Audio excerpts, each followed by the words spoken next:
मेरे दरबार में आए और कहा कि महाराज, कुछ हिंसक पशु हमारे खाद्यान्नों को और हमारे जानवरों को नुकसान पहुंचा देते हैं और उनका निवारण हेतु मैं आखेट पर चला गया और भटकते भटकते सुबह से शाम हो गई। कोई भी हिंसक पशु मुझे दिखाई नहीं दिया। तब थक कर मैं एक पेड़ों के आड़ में ये सोचकर छुप कर बैठ गया कि संध्या के समय हर एक जानवर सरयू में पानी पीने अवश्य आएगा और तब मैं उस हिंसक पशु का शिकार कर लूंगा। और मैंने कुछ क्षण पश्चात देखा कि पानी में किसी पशु के पीने की आवाज आ रही थी। उसी समय मैंने अपने सप्त वेदी बाण का अनुसंधान कर जिस दिशा से वह आवाज आ रही थी, हे कौशल्य, उसी दिशा में मैंने वह बाण छोड़ दिया। लेकिन होली को कुछ और ही मंजूर था। वो बाण किसी हिंसक पशु को न लगकर पुत्र श्रवण को लग गया।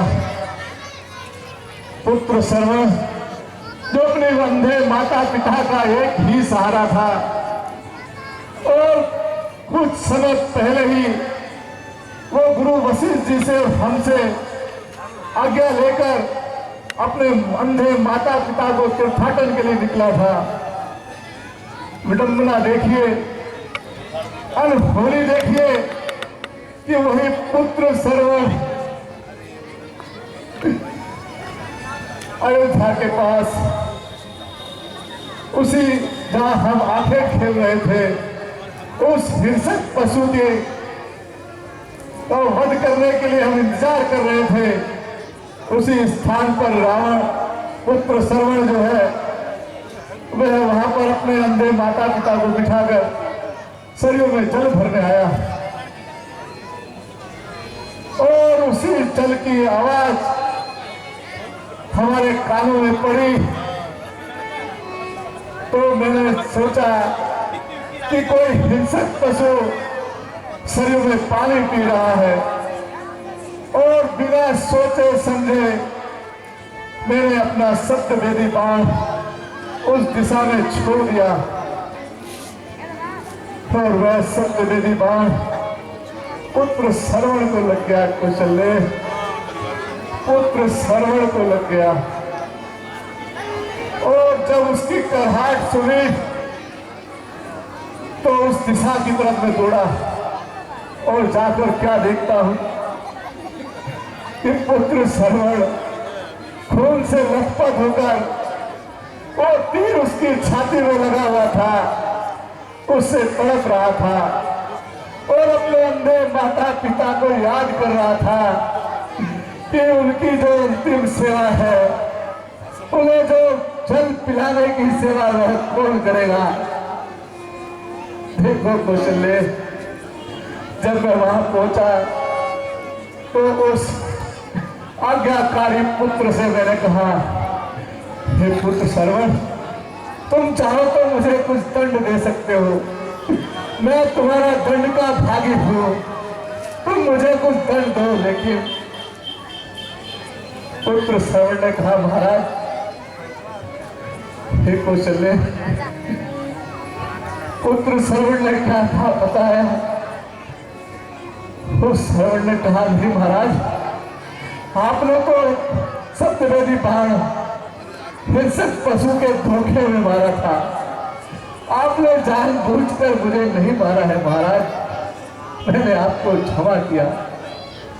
उस विशाल हृदय वाले पुत्र श्रवण ने मुझे दंड देकर मेरे बारंबार आग्रह करने पर उसने कहा, महाराज, मेरे अंधे माता पिता कुछ दूरी पर एक वट वृक्ष के नीचे पानी से प्यासे हैं और बैठे हुए हैं और मेरा इंतजार कर रहे हैं।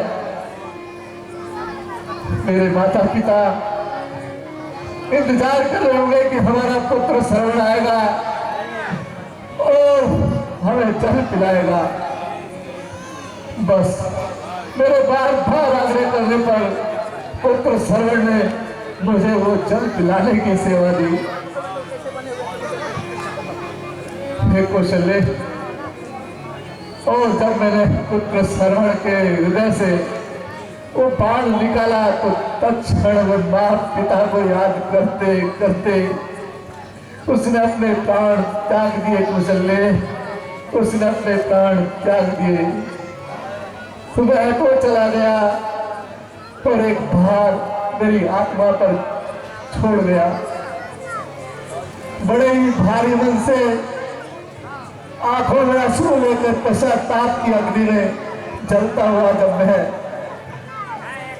पुत्र श्रवण के अंधे माता पिता के पास पहुंचा तो वो वाकई में व्याकुल थे।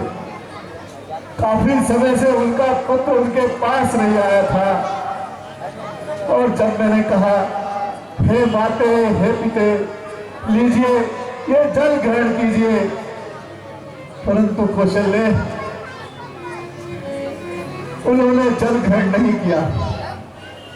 बारंबार आग्रह करने पर भी उनको ये शपथ भी दिलाई कि ये पुत्र श्रवण की अंतिम इच्छा है कि आप जल ग्रहण कीजिए,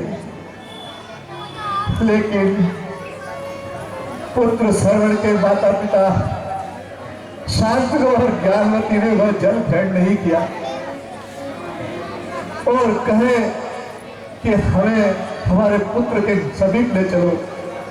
हे कौशल्य, उन दोनों अंधों माता पिता को लेकर मैं जहां पुत्र श्रवण की का शरीर पड़ा हुआ था मैं वहां पहुंचा और जब उसके नजदीक पहुंचे तो विलाप करते करते अधीर हो गए और मुझसे वो जल लेकर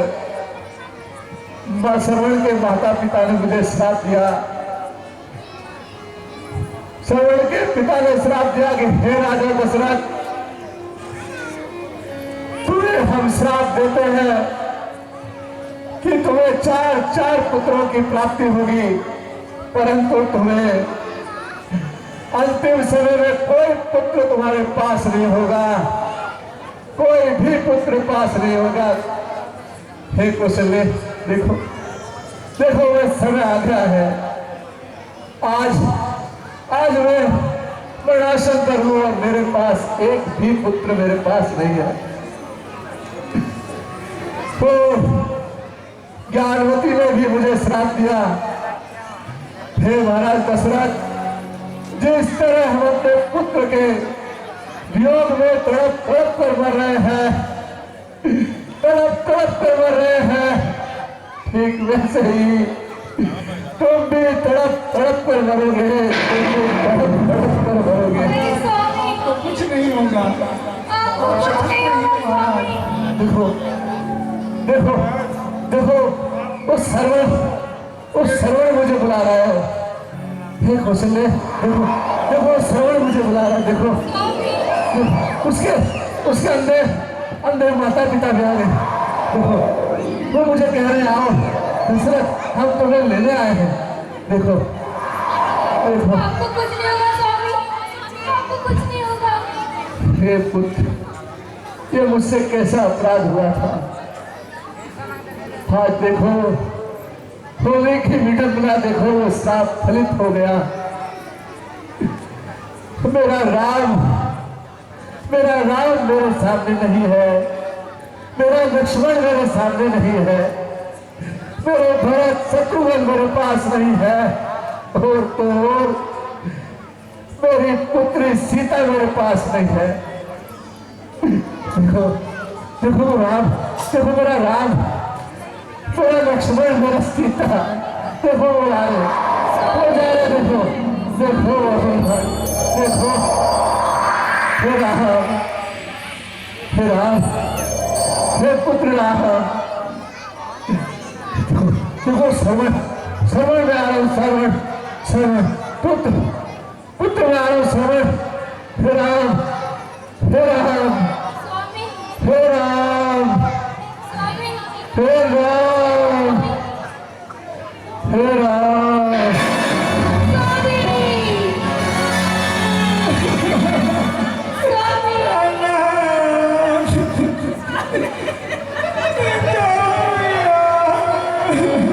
समाचार को आधे बुरी वस्तु को बुलाना चाहिए।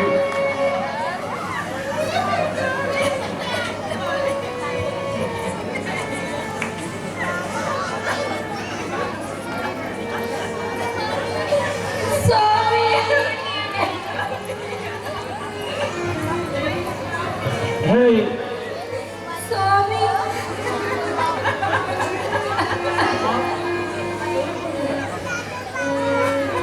हे देवी, धीरज को धारण करो। अब यह समय विलाप करने का नहीं है। अब हे सुमंत जी, क्या गुरुदेव? काठ की नाव बनवा करके और उसमें सरसों का तेल भरवा करके महाराज के सौ शरीर को उसमें स्थापित किया जाए और भरत से शत्रुघ्न को दूतों के द्वारा तुरंत बुलवाया जाए। पर इतना ध्यान रहे कि भरत और शत्रुघ्न को बताया ये नहीं जावे कि महाराज का निधन हो गया है। यही इतना आज्ञा दे दो उनको। गुरु वशिष्ठ ने बुलाया है। कैसी आज्ञा गुरुदेव? स्वामी उठिए ना स्वामी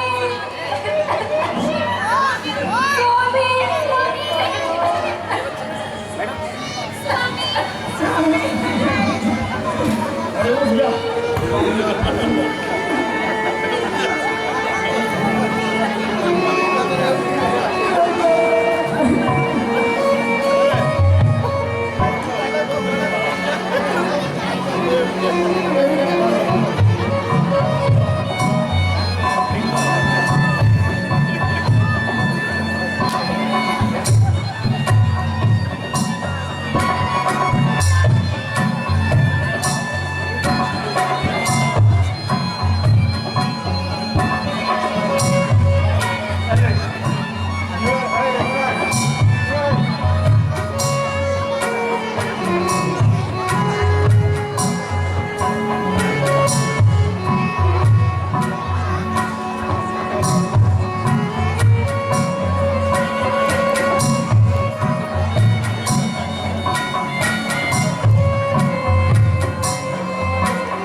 शत्रुघ्न को सुमंत का प्रणाम।